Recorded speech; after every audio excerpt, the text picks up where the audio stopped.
first superheroes after Superman? And how did they get their powers? Well, let's back up a bit. We start with characters from mythology like Gilgamesh, Hercules, Thor. And we get their stories from clay tablets, illustrated pottery, hieroglyphs, etc. We also have characters from folklore like Robin Hood, Sinbad, King Arthur and Merlin the Magician, and characters from legends like Dracula and the Spring-Heeled Jack. We get their stories in books and penny dreadfuls.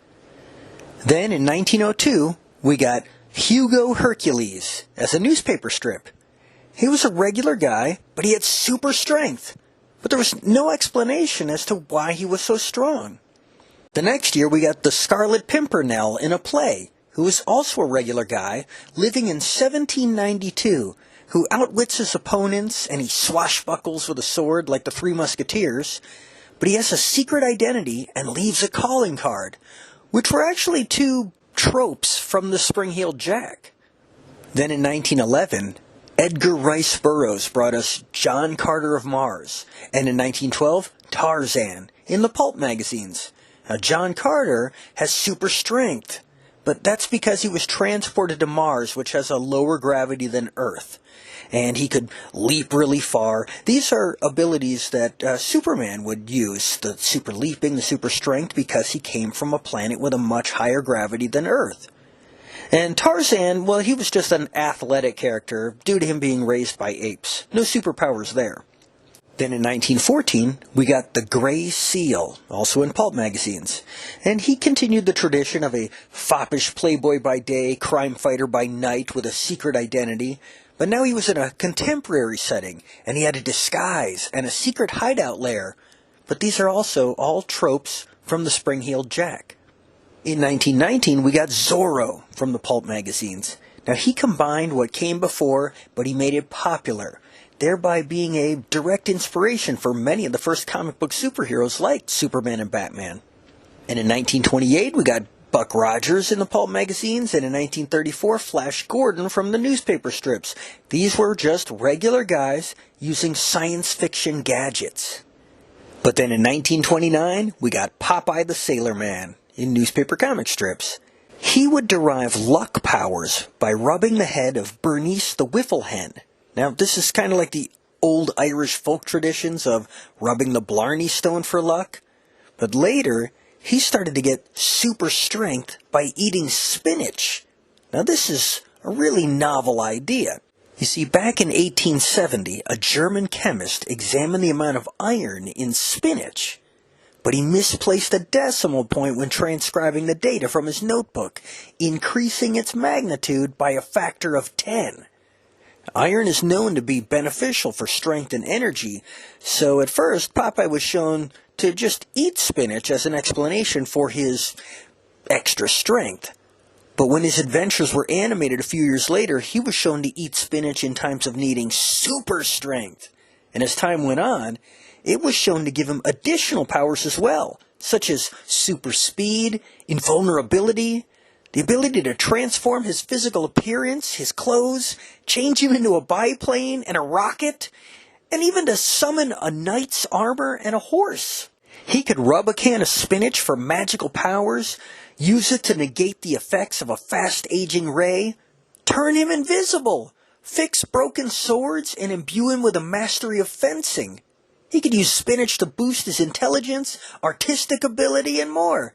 Spinach was also shown to give super strength to anyone else that consumed it, but even though it was available to anyone that wanted it, no one else ate it but Popeye. Even though the misplaced decimal error was caught and corrected in 1937, and the high levels of oxalate in spinach inhibit the absorption of iron in the body, rendering its supposed health benefits to be pretty negligible, the sale of spinach increased by a third, just due to Popeye's popularity. When I was around 12 years old, I asked my dad, "Who's your favorite superhero?" And to my surprise, he said Popeye. You know, I think Popeye actually was the very first superhero. And what an interesting way to get his powers. In 1930, we got The Shadow on the radio. He had hypnosis-induced invisibility that he learned in the Orient. And also that year, we got a book called Gladiator, about a character named Hugo Danner. Hey, another Hugo. Here we have a scientist who injects a super serum of alkaline radicals into the womb of his pregnant wife, and his son Hugo is born a few months later on Christmas. Born with super strength and near invulnerability, but lightning kills him. Many of his story elements were directly mirrored later on in Superman's origin.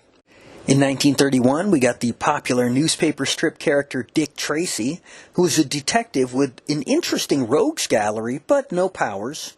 And also that year, over in Japan, we got Ogun Bato, or Golden Bat, who came from the theater, or what's called a Japanese scroll show. Now, he was a being from ancient Atlantis, sent 10,000 years into the future to fight crime. He had super strength, invulnerability, and the ability to fly. He also carries a sword and lives in a fortress in the Japanese Alps. This character was inspired by Japanese mythology. In 1932, we got Conan the Barbarian from pulp magazines, no powers, just athletic, like Tarzan. And in 1933, we got Doc Savage, also from the pulps. He was a doctor, a scientist, a detective, an adventurer. He had a photographic memory. He was a master of the martial arts, a master of disguises and voices, an inventor of new technologies, and he was trained to physical perfection. His stories were launched to directly capitalize on the success of the Shadow, who had now moved over to the pulp magazines. Doc Savage's real name is Clark, like Clark Kent. He was known as the Man of Bronze, like the Man of Steel. And he lives in the Fortress of Solitude in the Arctic, just like Superman. In fact, Doc Savage was advertised as a Superman. Now this is 1933. Remember, Siegel and Schuster created their first comic strip proposal for Superman in 1933. Also in 1933, Franz Stryker brought us the Lone Ranger, and in 1936, the Green Hornet, who was the Lone Ranger's grandnephew, to the radio, but neither one of them had any powers. And in 1934, Lee Falk brought us Mandrake the Magician, and in 1936, The Phantom, to newspaper comic strips. Now, Mandrake has powers of hypnosis, invisibility, shape-shifting, levitation, and teleportation. But these seem to be derived from a magical hat, cloak, and wand passed down to him by his father. But get this, Mandrake's mountaintop high-tech mansion is called Xanadu. Xanadu was the name of the summer capital for Kublai Khan. Kublai Khan was the grandson of Genghis Khan. And this place was described by Venetian explorer Marco Polo after his visit there in 1275, and it was made popular in a 1797 poem by Samuel Taylor Coleridge. Then we see it here pop up in Mandrake the Magician stories, and 7 years later it was used by Orson Welles in Citizen Kane. And long before Olivia Newton-John and Electric Light Orchestra used it in the 1980 film and hit song. Now back to Mandrake. Mandrake's companion Lothar is the African prince of the Seven Nations. He's the strongest man in the world with the ability to easily lift an elephant with one hand. He's impervious to all weapons, heat, cold, and magic, and has the stamina of 1,000 men. There's no explanation as to where his powers come from, or why he's referred to as Mandrake's slave. Other than they portray him as an ignorant human tool just to be used to aid the intelligent white hero. That's how they wrote these stories back then. As for Lee Falk's other character, the Phantom, he had no powers, but he was the first character to wear a skin-tight costume with the underwear on the outside and the boots that all superheroes would wear thereafter, and it resembled the look of Circus Strongman. But the Phantom was also the first character to have no visible pupils drawn into his eyes. And from here out, it's all comic books, starting in 1935 with Dr. Occult. From Siegel and Schuster, he was the detective with the blue costume and the red cape, like their later character Superman, but he had supernatural magical abilities, of which there was no explanation to where they came from. In 1936, we got a character named The Clock, who had no powers, but he was the first hero to be fully masked.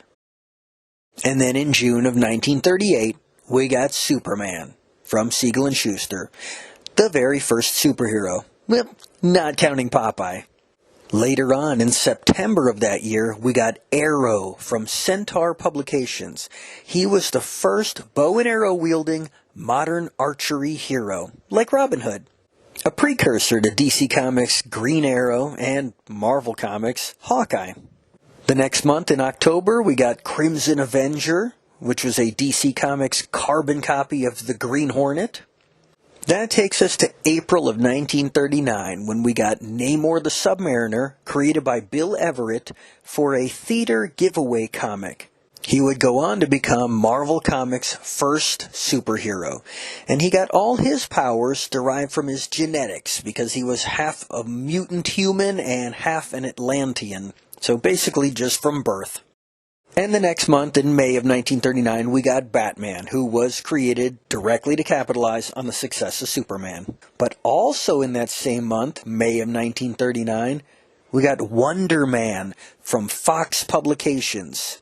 He was also created to capitalize on the success of Superman, but he only had one appearance due to a lawsuit from DC Comics for being an intentional, direct copy of Superman. Then in July, we got The Flame, also from Fox Publications, called Fox Features Syndicate. Now, he was an orphan from the West, placed in a basket as a baby during a flood, washed downstream to Tibet. This is kind of like Moses, where he was rescued by llamas, raised and trained in their mystical ways, those mystical Tibetan ways. This is where he got the ability to control fire, burst into flame, and teleport. I think I need to take a trip to Tibet. Also in 1939, we got characters like Sandman, Blue Beetle. These were popular characters, but they had no powers. And in September of 1939, we got Amazing Man from Centaur Publications, also created by Bill Everett. Now, he was the second superhero to ever have a comic book named after him. Superman was the first. He was also an orphan from the West, raised by monks in Tibet to have super strength, speed, invulnerability, healing powers, and telekinesis. He was also the inspiration for Marvel Comics' Iron Fist. And in October of 1939, we got the Human Torch. He was the cover boy and first story in the first issue of Marvel Comics. Marvel Comics #1. He was an android that burst into flames and can fly. But in that same month, we got Shock Gibson from Brookwood Publications, a company soon to be absorbed by Harvey Comics. He was a scientist that created a chemical formula that allowed him to store, generate, and control electricity, shoot bolts of lightning out of his hands, have super strength, and the ability to fly. And the year ended, December 1939, with Stardust the Super Wizard from Fox Feature Syndicate. Now, this is that infamous character by Fletcher Hanks that anybody worth a grain of salt has already made videos about online. And I'll probably make one in the future because I have the complete collection. Now, this is the most bizarre and unique character ever created at this point. And he's got an unknown origin, and he can basically do anything. But also that same month, we got Doll Man from Quality Comics, who was later bought by DC Comics. Now, he predates the Atom from DC and Ant-Man from Marvel. He's a chemist who invents a formula that allows him to shrink to 6 inches tall while retaining his full strength. Starting right off in the next month, 1940 brings us Flash, Hawkman, Shazam, Green Lantern. 1941, Captain America, Plastic Man, Aquaman, Green Arrow, Wonder Woman, and a million more characters that were all very popular but faded away a little more than a decade later. So basically, we've had athletes, mystical skills from Tibet, chemical injections and formulas, futuristic gadgets, and aliens, like Superman. But then in 1961, we got the launch of the Marvel Universe with the Fantastic Four, who got their powers from radiation from space called cosmic rays. And they were followed in 1962 by the Incredible Hulk, getting his powers from the radiation of an exploding gamma bomb, and Spider-Man, who got his powers from a radioactive spider bite. And so this new method of getting superpowers through exposure to radiation came from the mind of Stan Lee.